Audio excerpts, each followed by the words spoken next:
सबसे पहले तो ये बताइएगा, जो एहतजाजी तहरीक आप लोगों ने शुरू की है, इसमें आपके तहफ़्फ़ुज़ात हैं क्या? इलेक्शन के नताइज को मौलाना साहब ने मुस्तरद किया, उसकी क्या वजूहात हैं? पूरे मुल्क में ज़रा वजूहात बयान कीजिएगा। सबसे पहले तो आपका शुक्रिया अदा करता हूँ अरबाब भाई। दूसरी बात यह है कि कल की प्रेस कॉन्फ्रेंस हमारे 2 दिन के इजलास का नतीजा था, जो मौलाना फजलुर रहमान साहब की सदारत में इस्लामाबाद में जारी था। हम सिर्फ समझते नहीं हैं कि हमारे साथ ज़्यादती हुई है, बल्कि हमारे पास उसके सबूत मौजूद हैं कि मैच किस तरह फ़िक्स हुआ और कैसे फ़िक्स किया गया, कहाँ फ़िक्स किया गया, और उसके बाद फिर किस तरह हमारे जीते हुए हल्के भी हमें हरवाए गए। यहाँ तक कि मेरे रिकाउंटिंग की एप्लीकेशन दे रहा हूँ तो आरओ वो कबूल करने के लिए तैयार नहीं। फॉर्म 45 के मुताबिक नतीजा देने के लिए तैयार नहीं। इलेक्शन कमीशन सुनने के लिए तैयार नहीं, और इलेक्शन कमीशन ने भी हमारी दरख्वास्तें खारिज कर दी, जबकि एक वाज़ेह सबूत NA 191 कश्मीर की अगर मैं बात करूं तो रिज़ल्ट पे लिखा हुआ है, आरओ ने ख़ुद अपने हाथ से लिखा है कि 2 पोलिंग स्टेशंस के नताइज अभी बाकी हैं और 2 पोलिंग स्टेशंस पे असर नो इंतखाबात होने हैं, लेकिन मैं रिज़ल्ट जारी कर रहा हूं और JUI के उम्मीदवार को 800 के वोटों से वो हरवा देता है। अच्छा, इसी तरह PS 22 पन्नो आकिल पे फॉर्म 45 तमाम के तमाम पोलिंग स्टेशंस के हमारे पास मौजूद हैं। 4000 की लीड पे JUI के मीर मुबीन बुल्लो साहब जीत रहे हैं, लेकिन जो आरओ साहब ने रिज़ल्ट अनाउंस किया है फॉर्म 47, उसमें उनको 1000 के वोटों से हरवाया गया है। अच्छा। इसी तरह PS 2 ठुल पर आरओ साहब ने अपने हाथों से लिख कर दिया है कि 13 पोलिंग स्टेशन के बक्से गुम हो गए हैं, वोट की पर्चियां गुम हो गई हैं, फॉर्म 45 गुम हो गया है, लेकिन मैं रिज़ल्ट अनाउंस कर रहा हूं और उसमें JUI के उम्मीदवार को 2000 और 2500 के लीड से हरवाया जाता है और मुखालिफ उम्मीदवार को जितवाया जाता है। इलेक्शन की रात की अगर आप बात करें, मेरे पास वीडियो सबूत मौजूद हैं। ठप्पे लगे हुए वोट की पर्चियां दी गई जो सुबह बक्सू में डाले गए, हल्का बंदियां करें, प्रिजाइडिंग ऑफिसर किसके कहने पे लगाए गए, ROs DROs कौन थे किसके कहने पर लगाए गए, हल्का बंदियां किसके कहने पे की गई, सिंध में निगरान हुकूमत किसके कहने पे लगाई गई।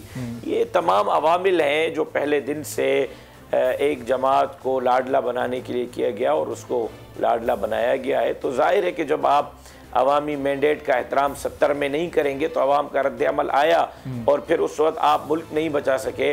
अब भी आप अवाम के साथ इतना बड़ा जुल्म करेंगे और फिर कहेंगे कि अवाम रद्द अमल भी नहीं दे, ऐसा नहीं है। अवाम अपने चोरी के खिलाफ भरपूर आवाज़ उठाएगी और आपसे अपना हक लेगी। तो राज साहब, ये जो ज़्यादतियाँ अभी आपने जिन पोलिंग स्टेशंस की और जिन हलकों की खासतौर पर अभी ये गिनवाई, उसमें 2 ये सिंध के हैं, तो ये मुझे बताइएगा कि ये एतराज़ात आपके सिर्फ सिंध की हद तक हैं या फिर KPK में, जहाँ पाकिस्तान तहरीक इंसाफ ने एक बड़ी तादाद में ऑलमोस्ट क्लीन स्वीप ही कर दिया है, तो वहाँ पर KPK में भी आप लोगों के एतराज़ात हैं कुछ ऐसे?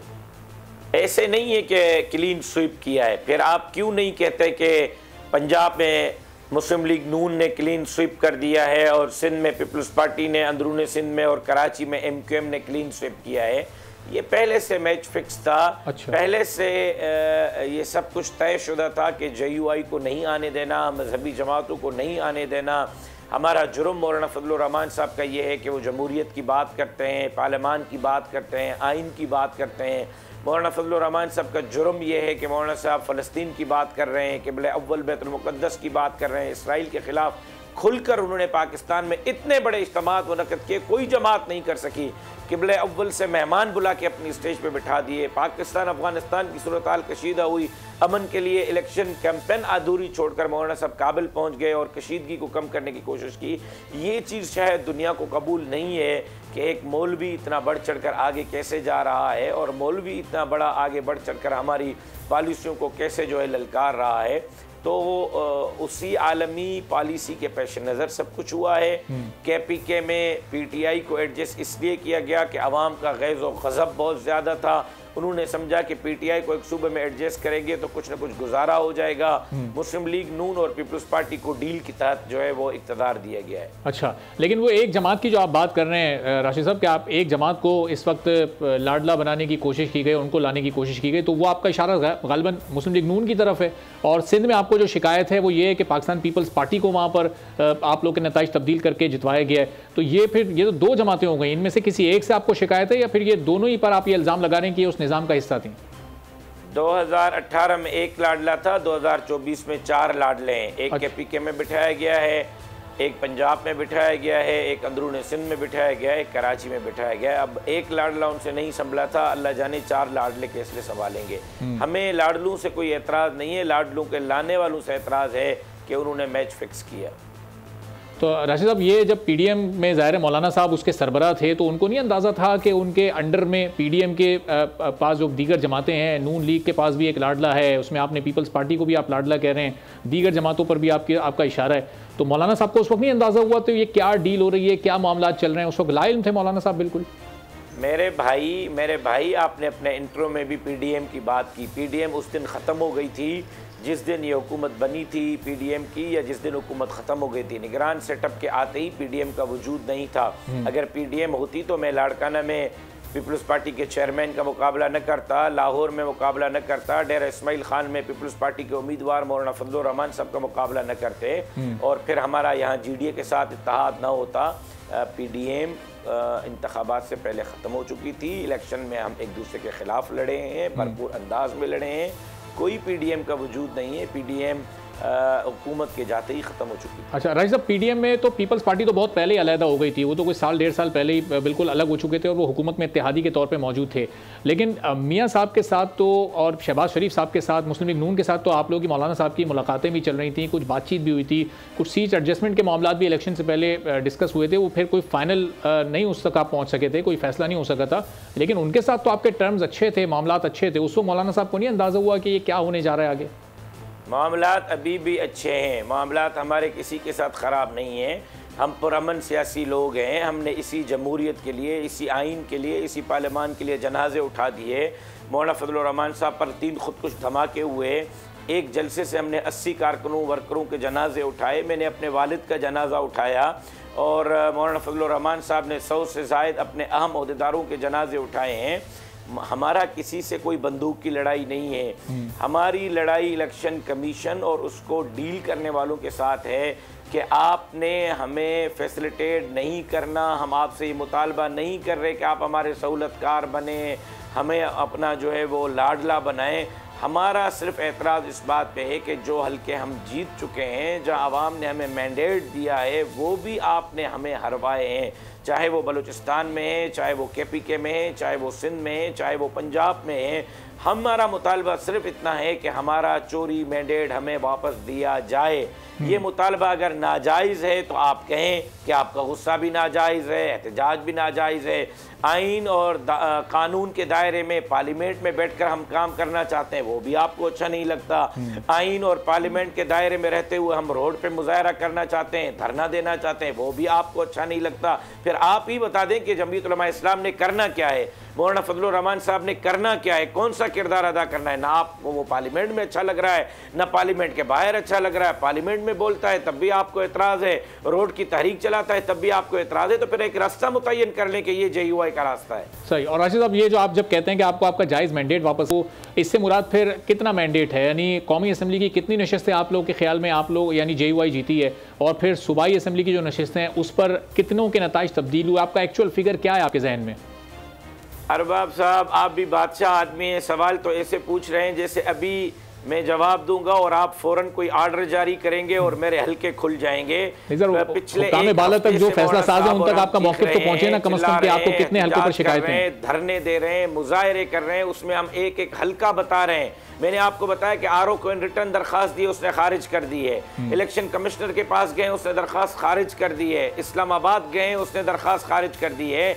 हल्के तो मैं आपको बता दूंगा, पहले इलेक्शन कमिश्नर साहब को लाइन पे ले लें। ताकि कोई उसका हल तो निकले, कोई उसका नतीजा तो निकले। 3 हल्के मैंने अभी आपको गिनवाए हैं, NA-191 सिंध का, PS-22 सिंध का, PS-2 सिंध का, जहां फॉर्म 45 के रिजल्ट के मुताबिक हम जीते हुए हैं, फिर भी हमें रिजल्ट नहीं दिया जा रहा है। लाड़काना और सक्खर डिवीजन में मेरे अपने मोबाइल शुदा सबूत हैं कि chairman Pakistan Peoples Party Bilawal Bhutto Zardari साहब, मैंने खुद रिकॉर्ड किए क्योंकि मैं उनके खिलाफ इलेक्शन लड़ रहा था। शिकारपुर के हलकों के मेरे मोबाइल में वीडियोस मौजूद हैं जो मैंने खुद रिकॉर्डिंग की है कि स्टपिंग की जा रही है।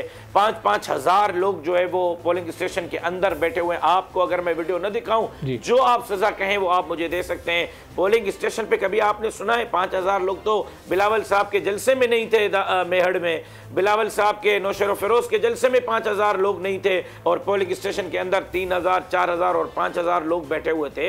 हमारा मैंडेट चुराया गया है। एक हल्का हमारे पास मौजूद है। इलेक्शन कमीशन हमें बुलाए, हमें सुने। हम अगर सबूत पेश न कर सकें तो आपके टीवी के चैनल पे बैठ के इलेक्शन कमिश्नर मुझसे बात करें।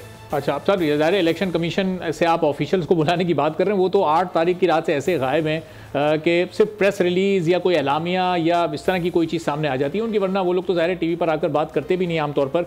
अब ये इसका हल क्या है फिर? इलेक्शन कमीशन अगर आपकी बात नहीं सुन रहा, आपने एहतजाजी तहरीक शुरू कर दी है, अब ये कितनी तवील होगी? ये कहाँ कहाँ और किस किस तरह से एहतजाज किया जाएगा? और फिर भी अगर कोई हल नहीं निकलता तो फिर ये आप अपोजिशन में बैठ जाएंगे और ये एहतजाज साथ साथ चलता रहेगा? यानी आने वाले दिनों में होगा क्या? क्योंकि 29 तारीख तक ये हुकूमत साजी तो मुकम्मल। हमारा एहतजाज पिछले जुम्मा के दिन से चल रहा है। जुमेरात को इंतखाबात हुए थे, स्टेप बाय स्टेप चल रहा है। आज आपने देखा कि हम उसको लेकर कराची सूबा इलेक्शन कमिश्नर के दफ्तर पहुँचे हैं। कल हम सिंध पंजाब बॉर्डर बंद करने जा रहे हैं गैर मुअय्यना मुद्दत के लिए।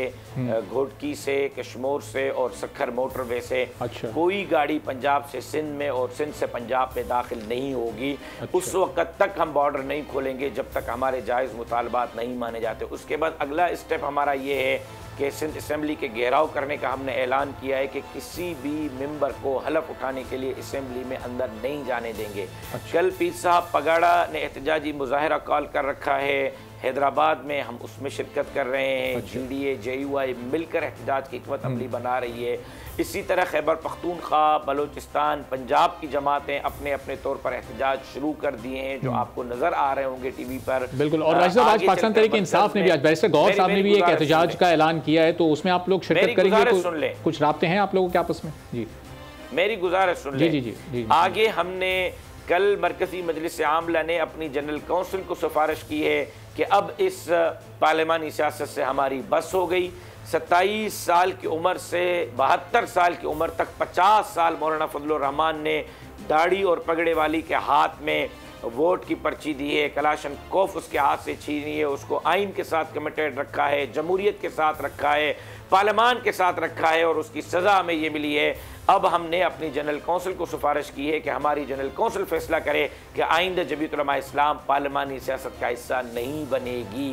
तो जब तक जनरल कौंसिल का कोई फैसला नहीं आता, जब तक हमारी रिजर्वेशंस नहीं होती जमहूरी अंदाज में, आइनी अंदाज में, हम उसी तरह एहतजाज रखेंगे जिस तरह इमरान अहमद खान न्याजी के दौर हुकूमत में हमने जाली मैंडेट के खिलाफ रखा था। अच्छा। और आपने देखा कि फिर उसके नताइज मिले या नहीं मिले। और राशिद साहब, फिर ये ना हुकूमत का हिस्सा बनेंगे, वो तो ज़ाहिर सवाल ही नहीं पैदा होता, और अपोजिशन में भी फिर नहीं बैठेंगे, पार्लियामान में नहीं जाएंगे उस वक्त तक जब तक ये मामला हल नहीं होता? नहीं, अभी तो हम रिजर्वेशन के साथ पार्लियामान में जा रहे हैं। अच्छा। इसलिए कि हमारी जमात का दस्तूर मंशूर यही है। अब पार्लियामान से वापस आने का फैसला मजलिस आमला की डोमेन नहीं थी, इसलिए मजलिस आमला वो फैसला नहीं कर सकी है, वो जनरल कौंसिल की डोमेन है। तो जनरल कौंसिल का इजलास मौलाना फजलुर रहमान साहब ने तलब कर लिया है। अब अगर जनरल कौंसिल ये कह देती है कि नहीं बैठना है, इस्तीफे दें, बाहर जाएं, तो बाहर आ जाएंगे। अगर वो कहती है कि नहीं, इसी रिजर्वेशंस के साथ आप अंदर भी बैठें, बाहर अपनी तारीख भी जारी रखें, तो वो भी ऑप्शन ज़ेर गौर है। बहुत बहुत शुक्रिया राशिद महमूद सुमरो साहब। जमीयत उलमा इस्लाम के सीनियर रहनुमा हमारे साथ मौजूद थे, और इलेक्शन पर बड़े तहफ़्फ़ुज़ात हैं मौलाना फजलुर रहमान की जमात को, और अब एक बड़े पैमाने पर एहतजाजी तहरीक भी वो शुरू करने जा रहे हैं। दीगर जमातों को भी इलेक्शन के नताइज पर तहफ़्फ़ुज़ात तो हैं, किस हद तक हैं, और मुख्तलिफ सियासी जमातें इस वक्त क्या सोच रही हैं। सब्सक्राइब करें और बेल दबाएं ताकि कोई खबर रह न जाए।